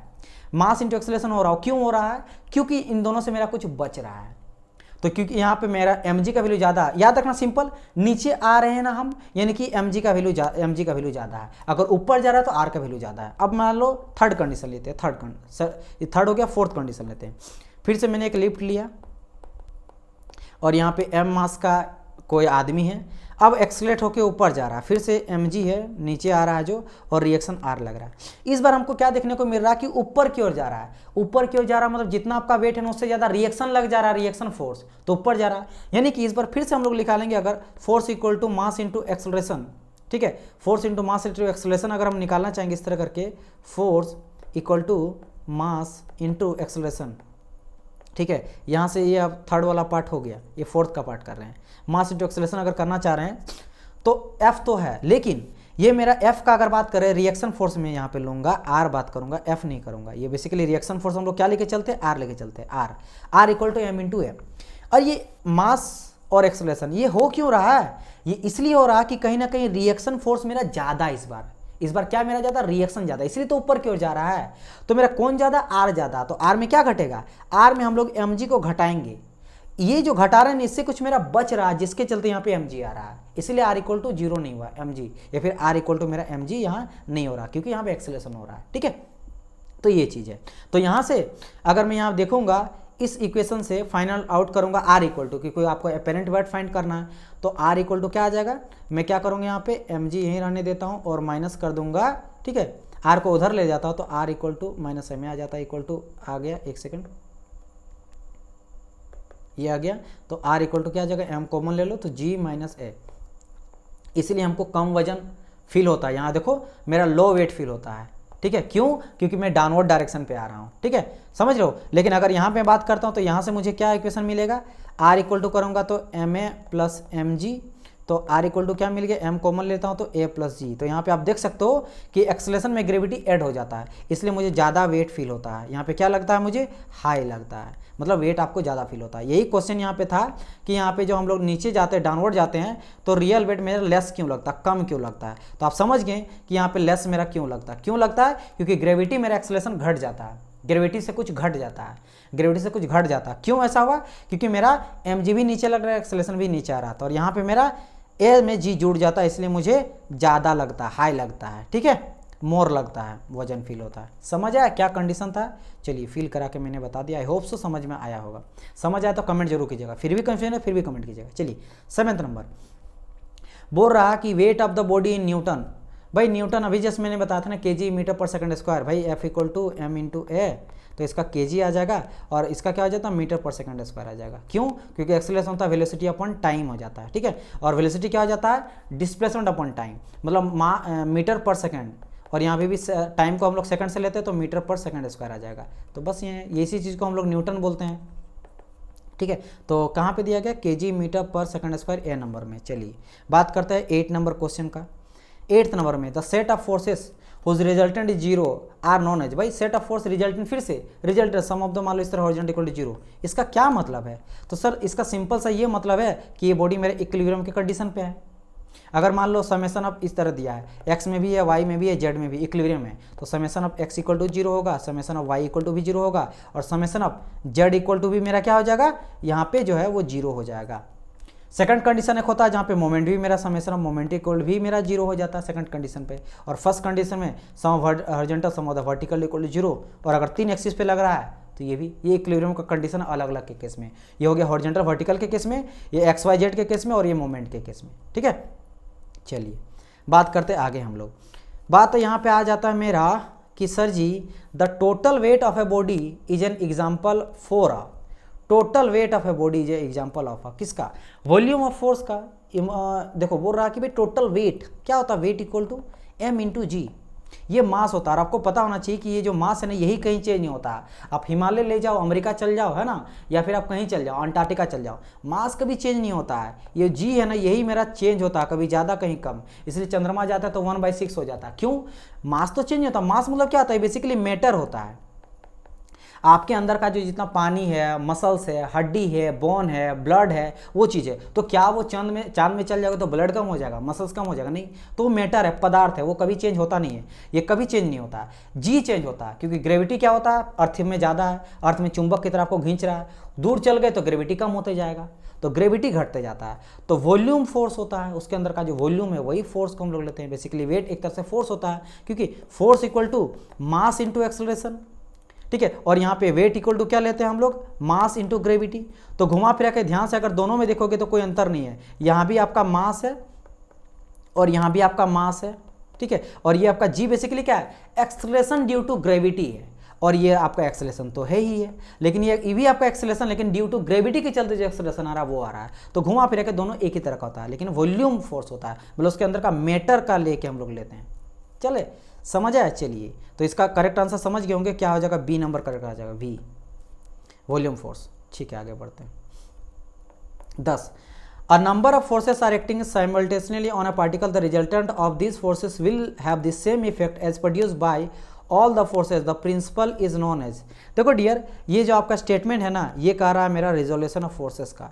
रिजोल्यूशन ऑफ फोर्सेस क्या कर रहा है? देखो सिंपल सा बात कर रहा है, a number of forces acting on a particle, बहुत सारे, एक पार्टिकल में ढेर सारा मेरा फोर्स यहाँ पे एक्ट कर रहा है। ठीक है, ढेर सारा फोर्स यहाँ पे एक्ट कर रहा है, F1 F2 F3, बहुत सारा फोर्स यहाँ पे एक्ट कर रहा है। ठीक है, the resultant of these forces, इस फोर्स का मैं अगर समेशन ऑफ रिजल्टेंट करके करूंगा, ठीक है, will have the same effect as produce all the forces. तो ऑब्वियसली बात है, तो इन सभी का तो इफेक्ट होने में एक ही होगा ना भाई, F1 plus F2 plus F3 plus F4। तो देखो इन सभी को एक बार जोड़ो, आप दो काम करो, एक काम करो क्या, एक काम करो F1 plus F2 plus F3 plus F4 करो, जो भी आपको वैल्यू मिलेगा, एंड जो आप इससे रिजल्टेंट फाइंड आउट करोगे, तो क्या ये दोनों बराबर नहीं होगा? बिल्कुल बराबर होगा, बात तो एक ही है। तो वही ये कर रहा है, और ये बेसिकली क्या, रिजोल्व, हम लोग रिजोल्व कर रहे हैं फोर्स को, तो ये रिजोल्यूशन ऑफ फोर्स बताता है। ठीक है, चलिए 11th नंबर का बात करें। Two forces of equal magnitude F act on A particle and an angle between this force is theta, the resultant of this force is given by. देखो ये बेसिकली जो है नॉन पैरेलल फोर्सेस का find out करना पड़ता है resultant with the help of parallelogram law of theorem, या फिर ट्रायंगल लॉ ऑफ फोर्स, या फिर पॉलीगन लॉ ऑफ थ्योरम, या लेमिस थ्योरम। बहुत तरीका जिससे हम लोग नॉन पैरेलल फोर्सेस का रिजल्टेंट फाइंड आउट करते हैं। क्योंकि मैंने जस्ट कहा कि पैरेलल फोर्स का अगर बात करेंगे, ठीक है, किसका मैं बात कर रहा हूँ? पैरेलल का, पैरेलल फोर्स। पैरेलल क्या होता है? ये मेरा F1 फोर्स है और ये मेरा F2 फोर्स है, ये मेरा पैरेलल है। अब इसका मान लो ये मेरा 10 न्यूटन का है और ये मेरा 20 न्यूटन का है, पैरेलल है, एक डायरेक्शन पे जा रहा है, दोनों के डिस्टेंस मेरा सेम है। तो रिजल्टेंट क्या हम लोग करेंगे? सर 10 प्लस 20 जोड़ देंगे तो रिजल्टेंट मेरा 20 न्यूटन आ गया, आंसर आ गया। मान लो अपोजिट डायरेक्शन में रहा है, F1 मेरा इधर जा रहा था 10 न्यूटन का, और मेरा 20 न्यूटन का इस डायरेक्शन में जा रहा है। अब मेरा क्या हो गया, एक मेरा इधर जा रहा है, एक मेरा उधर जा रहा है, अपोजिट। तो रिजल्टेंट क्या करेंगे? अपोजिट जा रहा था घटा देंगे, 20 माइनस 10 कर देंगे। ठीक है, तो 20 माइनस 10 ये क्या आ जाएगा? 10 न्यूटन आ गया, आंसर मेरा रिजल्टेंट आ गया। लेकिन ये तो मेरा पैरेलल है, लेकिन नॉन पैरेलल फोर्सेस, जैसे F1 इधर जा रहा है, F2 इधर जा रहा है, जैसे मैंने कहा था नॉन पैरेलल फोर्सेस मतलब जिसका डिस्टेंस चेंज होता है या फिर सम एंगल के साथ। अब इस केस में आप कैसे फाइंड आउट करोगे रिजल्टेंट? तो एक होता है पैरेललोग्राम लॉ ऑफ थ्योरम, दो फोर्सेस का रिजल्टेंट फाइंड आउट। इसको पहले पैरेललोग्राम बनाओ और इसका जो डायगोनल होता है ना वो आपको रिजल्टेंट देता है। और ये रिजल्टेंट का वैल्यू क्या होता है? इस रिजल्टेंट का वैल्यू होता है R equal to p square. मतलब अगर मैं इस P2 को P मान लो और Q मान लो, ठीक है, इस तरह बुक में दिया रहा था इसलिए PQ लेके चल रहा हूँ। ठीक है, तो एक सेकंड में इसको हटाता हूँ। तो मैं नॉन पैरेलल फोर्सेस का भी फिलहाल बात कर रहा हूँ। किसका बात कर रहा हूँ? नॉन पैरेलल फोर्सेस का। तो पैरेलल फोर्सेस समझ गए, पैरेलल का फाइंड आउट करना काफ़ी इजी रहता है रिजल्टेंट, लेकिन नॉन पैरेलल का कैसे फाइंड आउट करेंगे? बहुत थ्योरम से फाइंड आउट करते हैं, जैसे पैरेललोग्राम लॉ ऑफ थ्योरम, ठीक है, Lami's theorem, triangle law of forces, आपका polygon law of forces. Polygon law से तो हम लोग 2 या 2 से ज़्यादा भी फोर्स रहता फिर भी फाइंड आउट करते, 3 4 5 9 12 15, लेकिन ट्रायंगल लॉ ऑफ फोर्सेस, इसके अलावा parallelogram law of forces, Lami's theorem से 2 फोर्स का रिजल्टेंट फाइंड आउट करते हैं। जैसे ये एक फोर्स रहा और एक फोर्स रहा, मैंने एक का माना P, एक को माना Q। तो क्या हम लोग करते हैं, इसका हम लोग पैरेललोग्राम बनाए, ड्रॉ किए, और इसका जो रिजल्टेंट है वो मुझे रिजल्टेंट दे देता है। अभी रिजल्टेंट इक्वल टू क्या होता है? होता P square plus Q square plus 2PQ cos theta, और ये रूट अंडर में चढ़ जाता है, R equal to root under, ये चीज़ होता है। ठीक है, और आपको पता है चूंकि कि हम लोग क्या नॉन पैरेलल फोर्स का यहाँ बात कर रहे हैं ना, और फोर्स होता है मेरा वेक्टर क्वांटिटी, और वेक्टर क्वांटिटी मेरा क्या रहता है? मैग्नीट्यूड प्लस डायरेक्शन दोनों रहता है। क्योंकि फोर्स लगा रहे हैं तो मैंने 10 न्यूटन का जोर से धक्का लगाया, लेकिन किस डायरेक्शन में जा रहा है वो भी तो इंपॉर्टेंट है। क्योंकि स्केलर में सिर्फ मेरा जरूरत पड़ता है मैग्नीट्यूड का। जैसे टाइम का बात करेंगे तो मैंने कहा कि बड़ा अभी 11 बज रहा है, सुबह 11 बज रहा है, तो आपने सिर्फ मैग्नीट्यूड का, ये क्या बेसिकली वैल्यू है, या फिर ये बोल सकते हैं हम लोग मैग्नीट्यूड है। क्या डायरेक्शन का जरूरत पड़ा कि 11 बज रहा है उत्तर दिशा में, नॉर्थ में, साउथ में? नहीं।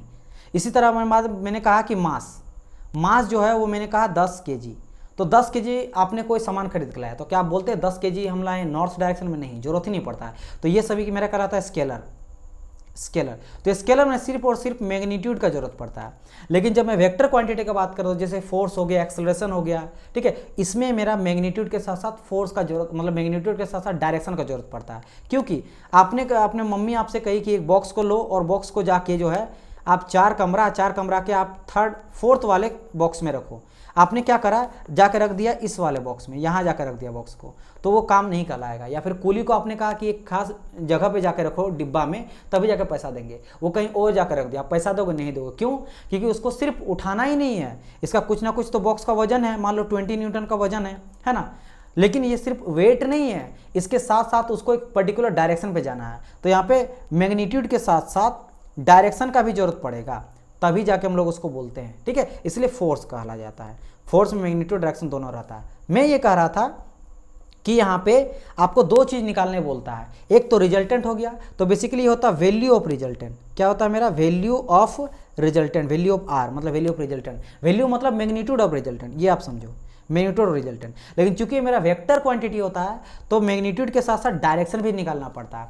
तो एक होता है डायरेक्शन ऑफ रिजल्टेंट, तो direction of resultant tan phi से निकलता है। किससे निकलता है? tan phi से। और tan phi इक्वल टू क्या हो जाता है मेरा? ये हो जाता है मेरा q sine theta divide by p plus q cos theta, ये आ जाता है। एंड थोड़ा मैं ये बता देता हूँ कि यहाँ जो है मैंने जो ये लिखा r इक्वल टू, एक सेकेंड, यहाँ मैंने r इक्वल टू लिखा है, तो ये बेसिकली जो थीटा है वो क्या है? देखो यहाँ पे p एंड q, तो आप समझ गए, p मेरा एक फोर्स है, ये मेरा एक फोर्स है, और q मेरा एक फोर्स है। जो बेसिकली थीटा लिखते हैं ना, ये कॉस थीटा, ये थीटा क्या होता है? दोनों फोर्स के बीच का एंगल होता है, वो मैं आप लोग को यहाँ अच्छी तरह से बता देता हूँ। ये मेरा q फोर्स है और मेरा p फोर्स है, इसके बीच का एंगल का हम लोग थीटा लेके चलते हैं। अब बात करते हैं मेरा फाई क्या होता है। ये फाई क्या होता है? फाई बेसिकली जो होता है, जो मेरा रिजल्टेंट जो है ना, वो रिजल्टेंट हॉरिजॉन्टल या वर्टिकल के साथ कितना एंगल बना रहा है। जैसे मान लो हॉरिजॉन्टल ले लिए, तो ये यहाँ पे हम लोग फाई लिए, तो रिजल्टेंट कितना मेरा वर्टिकल के साथ या हॉरिजॉन्टल के साथ एंगल बना रहा है, उसको हम लोग फाई यहाँ पे लेते हैं। समझ आया चीज़ कि नहीं? ये चीज़ को ध्यान रखना। तो इसको आपको रट लेना है, r equal to root under p square plus q square plus 2pq cos theta, और tan phi equal to q sine theta plus p plus q cos theta. इसको कैसे लिखते हैं? tan phi को ये भी मैं आप लोग को बता देता हूँ, ठीक है, तभी जाके क्वेश्चन समझ आएगा। डायरेक्ट अगर मैं बताऊँगा तो यू वॉन्ट गेट इट कि ये क्या कहने का ट्राई कर रहा है। तो देखो थोड़ा सा समझो लास्ट, तभी समझ में आ जाएगा। ये रहा एक मेरा था, यहाँ पे मैंने क्या लिया था, ये मैंने लिया यहाँ पे p एक फोर्स ले लिया, ये वेक्टर क्वांटिटी है, और q मैंने ले लिया, और ये मेरा यहाँ पे कुछ थीटा एंगल दिया गया है, एंड ये मेरा जा रहा थीटा है, q नहीं है, समझना इसको, ये क्या है बेसिकली मेरा थीटा है, ठीक है, थीटा है। एंड हम लोग रिजल्टेंट अब बनाते हैं, रिजल्टेंट कहीं यहाँ जाएगा, रिजल्टेंट जो है वो p फोर्स के साथ ये बना रहा है। आप r निकालना सीख गए, क्या होता है सर? p स्क्वायर होता है प्लस q स्क्वायर होता है प्लस होता है 2pq एंड कॉस, और दोनों एंगल के बीच के जो रहता है एंगल वो लेते हैं, दोनों फोर्स के बीच का एंगल लेते हैं, ठीक है ना। बात करते हैं हम लोग, सर ये तो हो गया वैल्यू ऑफ रिजल्टेंट। क्या होता है? Value of r, value of resultant मतलब मैग्नीट्यूड ऑफ रिजल्टेंट। अब ये बताइए सर, डायरेक्शन ऑफ रिजल्टेंट कैसे फाइंड आउट करेंगे? तो डायरेक्शन ऑफ रिजल्टेंट अगर आपको फाइंड आउट करना तो होता है मेरा tan phi इक्वल टू हो जाता है मेरा, ये लिखना सीखो। देखो कैसे लिखते हैं। सबसे पहले आप देखो कि रिजल्टेंट किसके साथ वैल्यू बनाता है। अच्छा एक चीज़ बताइए, आप मान लेते एक फोर्स का रिजल्व कैसे करना जानते हैं आप लोग? जैसे ये मेरा Q क्या है, मेरा ये फोर्स है जो कि Q फोर्स है, और इसका दिया गया है मेरा 10 न्यूटन। इसको आपको रिजल्व करना है, और ये हॉरिजॉन्टल के साथ ये बना रहा है 30 डिग्री का एंगल, इसको रिजल्व करना पड़ता है। आपको पता है इसका रिजोल्यूशन कैसे करेंगे? सिंगल फोर्स है तो इसका रिजल्व करेंगे हम लोग सम ऑफ द हॉरिजॉन्टल और वर्टिकल में, ठीक है। और एंगल जिसके साथ बना रहा ना उसको हम लोग कॉस लेके चलते हैं। तो चूंकि 10 न्यूटन है तो इधर आ जाएगा 10 cos 30। समझ आया? कॉस की मैंने क्यों लिखा? क्योंकि इसके साथ ये एंगल बना रहा है, लेकिन ऊपर वाला मेरा साइन में आ जाएगा, मतलब यहाँ आ जाएगा 10 sin 30। अगर मैं इसी चीज़ को थोड़ा सा चेंज कर देता हूँ और मैं क्या करता हूँ, ये जो 30 एंगल है ना इसके साथ ना बना के ऊपर के साथ बना रहा है, मतलब इस बार यहाँ के साथ 30 बना रहा है। अब बताइए अब क्या हो जाएगा? अब पूरा का पूरा पैरामीटर ही चेंज हो जाएगा। इस बार क्या हो जाएगा बताइए? तो इस बार जो है आपका किसके साथ टच कर रहा? वर्टिकल के साथ। तो इस बार ये वाला 10 हो जाएगा आपका cos 30 और ये आ जाएगा 10 sin 30। ये समझ गए होंगे कि जिसके साथ एंगल सटा रहा था उसको साइन हम लोग cos लेके चलते हैं। अब देखो ये फाई किसके साथ सटा हुआ है? तो आप बोलोगे जस्ट फाई जो है ना वो सटा हुआ p के साथ, तो जिसके साथ सटा हुआ यानी इधर cos बनेगा, ये तो आपको आइडिया पता चल गया, cos फाई बनेगा। और इधर जो हम लोग लेंगे सर ये मेरा साइन बनने वाला है। तो सबसे पहले आपको लेना है Q को जो सटा हुआ नहीं है। फाई किसके साथ सटा हुआ है? तो आप बोलोगे सर फाई सटा हुआ P के साथ, तो आप जो सटा हुआ नहीं है उसको लो। तो यहाँ क्यू लेंगे, और साइन आएगा कि कॉस आएगा, तो सर इसके साथ कॉस आएगा तो क्यू के साथ ऑब्वियसली बात है मेरा साइन ही आने वाला है, क्यू के साथ साइन आएगा तो क्यू साइन थीटा एक बार लिख लो, और जस्ट अपोजिट नीचे में एक बार क्यू कॉस थीटा लिख लो। ट्रिक के समझे, मैं प्रूफ जब कराऊंगा थ्योरी में तब बता दूंगा। तो क्यू कॉस थीटा, और यहाँ आ जाएगा मेरा क्यू साइन कॉस थीटा, यहाँ नीचे आ गया, एक बार ऊपर में साइन थीटा नीचे में कॉस थीटा, और प्लस यहाँ पीछे करके जो सट रहा है उसको आप लिख दो P4 सट रहा, बस हो गया, दैट्स इट।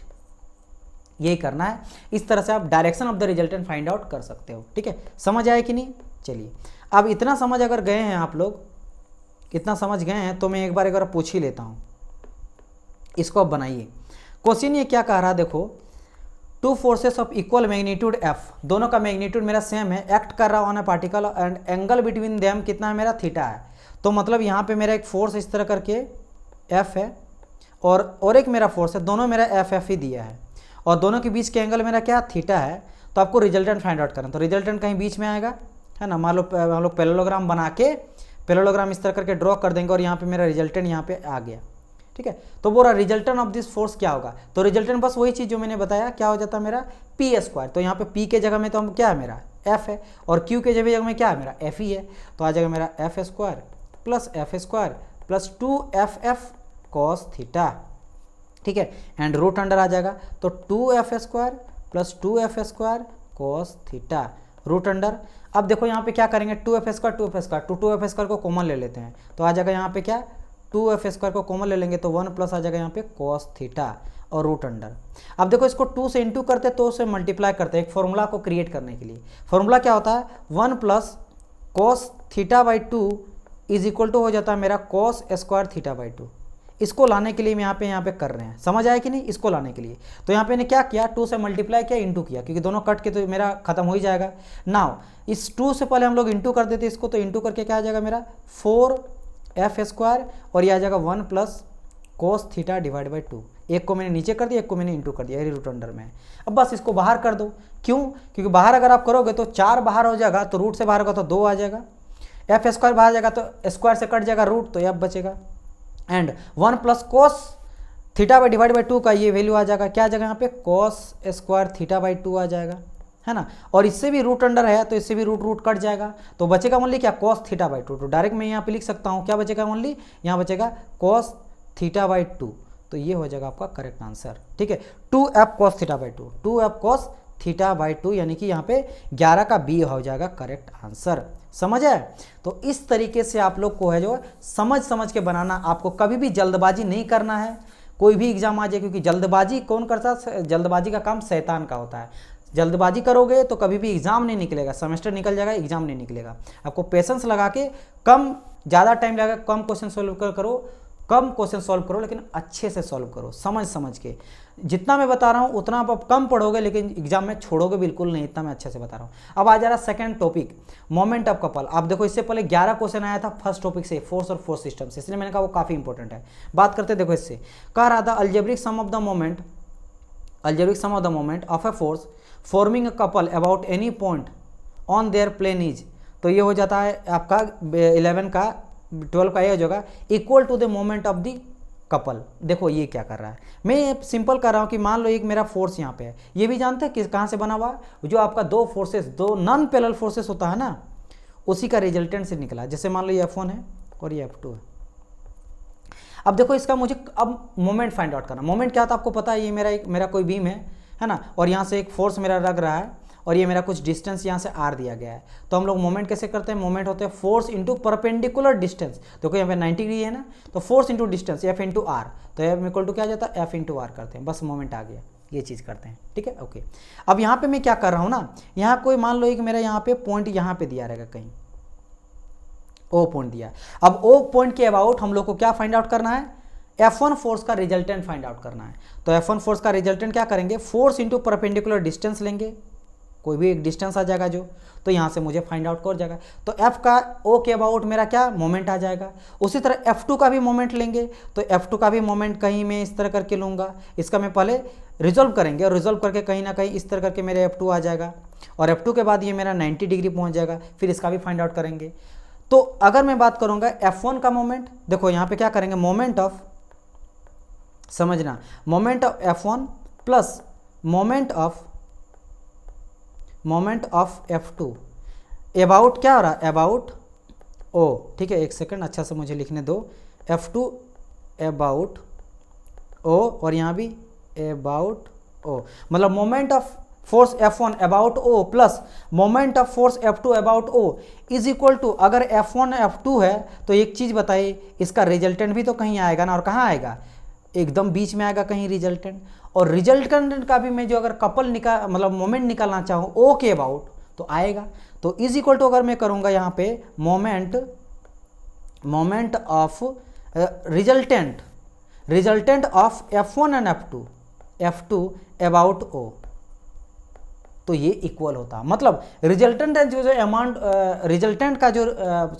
रिजल्टेंट का जो मोमेंट होता है वो इज इक्वल टू होता है समेशन अलग अलग दोनों फोर्सेस का मोमेंट, समझ आया, मतलब F1 का एक बार आप मोमेंट निकालो और प्लस कर दो F2 का मोमेंट, उन दोनों से जो भी वैल्यू आपको मिलेगा ना वो इक्वल होगा इन दोनों फोर्सेस का जो रिजल्टेंट होगा उसका मोमेंट की, वही बोलता है the algebraic sum of the moment.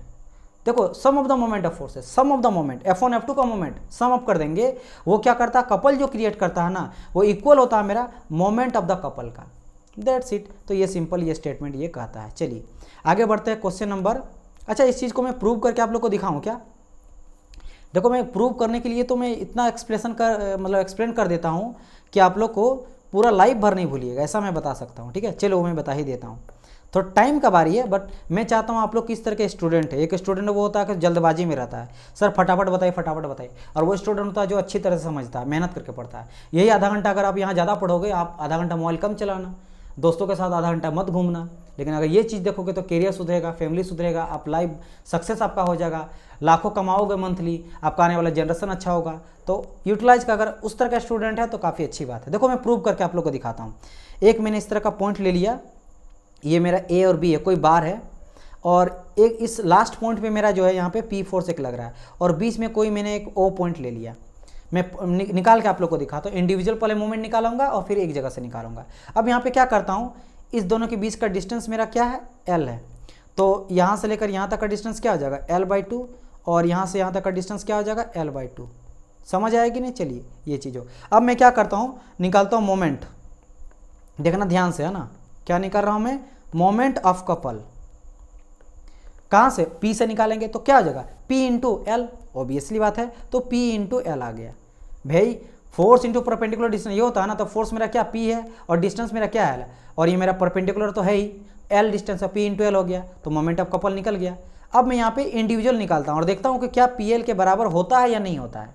ये चीज़ तो बोल रहा ना यहाँ पे स्टेटमेंट, तो देखते हैं आप। तो चलो ये तो मैंने पहला करा, सेकंड में यहाँ पे कर रहा हूँ। तो अब मैं करता हूँ कि भाई मोमेंट, एक सेकंड यहाँ पे लिखता हूँ, moment about point O point से मैं मोमेंट फाइंड आउट करता हूँ। तो ए के तरफ से भी निकलेगा, बी से भी निकलेगा, चलो करके देखते हैं। अच्छा एक सेकंड, मैंने एक चीज़ छोड़ दिया यहाँ पे, यहाँ से भी P फोर्स लगेगा, एक सेकंड जस्ट अ मिनट, इसे डाउनवर्ड डायरेक्शन से भी लगेगा, जस्ट अ मिनट मुझे एक थोड़ा सा दीजिए। यहाँ से भी P फोर्स लग रहा है, ठीक है, एक P यहाँ से भी लग रहा है P, तो ये A हो जाएगा, और यहाँ से यहाँ तक का डिस्टेंस क्या है मेरा, L/2 है, L/2 है, ठीक है। चलिए हो गया, तो दोनों मेरा P फोर्स है। अब O से हम लोग फाइंड आउट करते हैं, क्या करते हैं, O पॉइंट से हम लोग मोमेंट यहाँ पे फाइंड आउट करते हैं। तो देखते हैं, सबसे पहले निकालते हैं मोमेंट अबाउट पॉइंट O से लेते हैं, B पॉइंट से हम लोग लेते हैं, B तरफ से A तरफ से, तो क्या आ जाएगा यहाँ से, जैसे P है तो P इंटू L/2, देखो P फोर्स है इंटू L/2 है, फोर्स इंटू परपेंडिकुलर डिस्टेंस है 90 डिग्री आ रहा है, तो P इंटू L/2। अब मैं इस डायरेक्शन ले लेता हूँ, ए तरफ से ले लो, ए तरफ से क्या आ रहा है, फोर्स आ रहा है इंटू परपेंडिकुलर डिस्टेंस, क्या फिर से L/2 आ रहा है, तो फोर्स इंटू परपेंडिकुलर डिस्टेंस। और अगर मैं डायरेक्शन का लेता हूँ तो डायरेक्शन आप ले लो, दोनों जो है क्लॉकवाइज डायरेक्शन, देखो P फोर्स इधर से आ रहा तो ऐसे करके घूमेगा, तो बेसिकली क्लॉकवाइज है।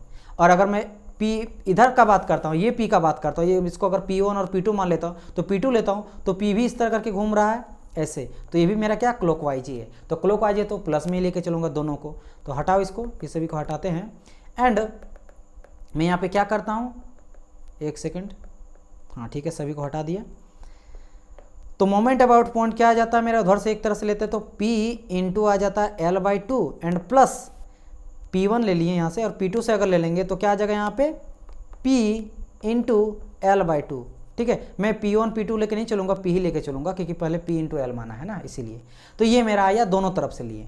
अब इसको हम लोग समेसन करते हैं, तो क्या करेंगे, P देखो तो दोनों मेरा कॉमन आ जा रहा है। तो चलो मैं अगर यहाँ पे क्या करूँगा, PL/2 प्लस PL/2, तो PL/2 तो क्या यहाँ आ गया, तो PL/2 को अगर मैं कॉमन ले लेता हूँ, बच्चा वाला चीज़ तो है, अब क्या करना है, तो 1 + 1 आ जाएगा।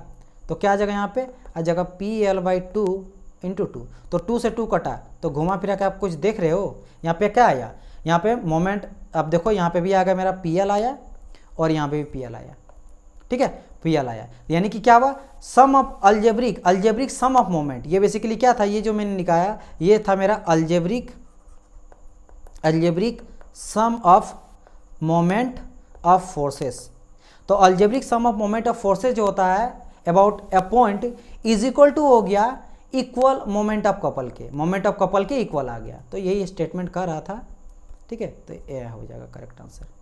चलिए गाइस 30 नंबर बात करते हैं। Block resting on a inclined plane being to slide to plane, मतलब एक समझ लो कि एक इस तरह करके जो है इस तरह स्लाइड मेरा अटका हुआ है। At a angle of inclination gradually increase to 30 degree तक बढ़ जा रहा है। Then the coefficient of friction between the block. अच्छा देखो इतना लंबा चौड़ा क्वेश्चन पूछा और आपको बोल क्या रहा, सिंपल कि coefficient of friction find out करो। कोएफिशिएंट ऑफ फ्रिक्शन क्या होता है, म्यू होता है इक्वल टू tan थीटा। आप लोग को पता है एंगल निकालते हैं, तो आप लोग को कुछ नहीं करना है यहाँ आपसे, बस थीटा का वैल्यू पुट कर देना है। तो tan 30, इसलिए मैं KLC लेकर बैठा हूँ, और tan 30 का वैल्यू क्या आ जाता है आपका, तो आप लोग KLC से भी कर लेना, ठीक है, आप भी साथ में। tan 30 इज इक्वल टू आ जाता है, देखो मैं यहाँ पे आ रहा मेरा tan 30 इक्वल टू 0.5773502692, इस तरह कुछ आ रहा है। तो आपको 3 डेसिमल लेके चलना ऑलवेज रखना। तो 3 डेसिमल मतलब पॉइंट के बाद 3 नंबर है ना, तो 0.577, तो देखो कहीं पे है B नंबर, बस आंसर हो गया, है ना, इजी क्वेश्चन था। चलिए बात करते हैं 14th नंबर का। Moment of inertia of a triangular section of B base है, हाइट h है, अबाउट एन एक्सिस का बात कर रहा है ना, axis passing through the centre of gravity and parallel to the base. ठीक है भाई, CG से निकल रहा है और पैरेलल टू दी बेस है, और ये मेरा क्या ट्रायंगुलर सेक्शन है। चलिए इसका फाइंड आउट करते हैं, काफ़ी इजी है, ये भी निकल जाएगा। नेक्स्ट पेज एक, चलो यहीं पे है, इतना जगह बना देंगे हम लोग, समझ जाएंगे, ठीक है। चलिए देखो ये मेरा क्या है, एक ट्रायंगल है, ठीक है, एक नाम में दे देता हूँ ABC लिख देता हूँ, एंड यहाँ पे कहीं मेरा CG है, क्योंकि CG से पैरेलल बोला, बेस के पैरेलल, तो ये मेरा बेस है, बेस मेरा क्या है B है, और हाइट मेरा क्या है, ट्रायंगल का हाइट मेरा H है, ठीक है। तो यहाँ पे देखो बेस कहा गया है, ये this is your base, base मेरा B है, ये मेरा हाइट है, हाइट H है, और CG के पैरेलल। तो देखो यहाँ पे पासिंग थ्रू बोल रहा है एक्सिस CG के, ठीक है, एंड बोल रहा पैरेलल टू दी बेस। आपको यहाँ से आपको निकालना क्या है, मोमेंट ऑफ इनर्शिया। तो गाइज अगर मैं बात करूँ मोमेंट ऑफ इनर्शिया CG का बात करता हूँ, तो ये हो जाता है BH3/36, एंड अगर मैं बात करूँ बेस का moment of inertia about base, तो हो जाता है मेरा BH3/12। क्या हो जाता है मेरा, BH3/12। तो यहाँ पे करेक्ट आंसर मेरा हो जाएगा BH3/36, क्योंकि ये बात कर रहा है CG से। तो करेक्ट आंसर क्या हो जाएगा मेरा, D नंबर हो जाएगा। अगर बेस से पूछता तो ये आप मारते, तो जो पूछता वो आप मार सकते थे, ठीक है। चलिए ये सभी चीज़ का आप लोग को ध्यान में रखना। अच्छा कुछ मैं और बता देता हूँ, जैसे मोमेंट ऑफ इनर्शिया पे रेक्टेंगुलर सेक्शन का बात कर रहा था। अगर आपको रेक्टेंगुलर सेक्शन पूछ दे तो, क्योंकि काफ़ी ज़्यादा रेक्टेंगुलर से भी क्वेश्चन पूछा जाता है, तो ये भी जान लो, D नंबर था इसका। अगर रेक्टेंगुलर सेक्शन है, ठीक है, तो मोमेंट ऑफ इनर्शिया, ठीक है, moment of inertia about axis passing through CG, passing through CG से हम लोग निकाल रहे हैं।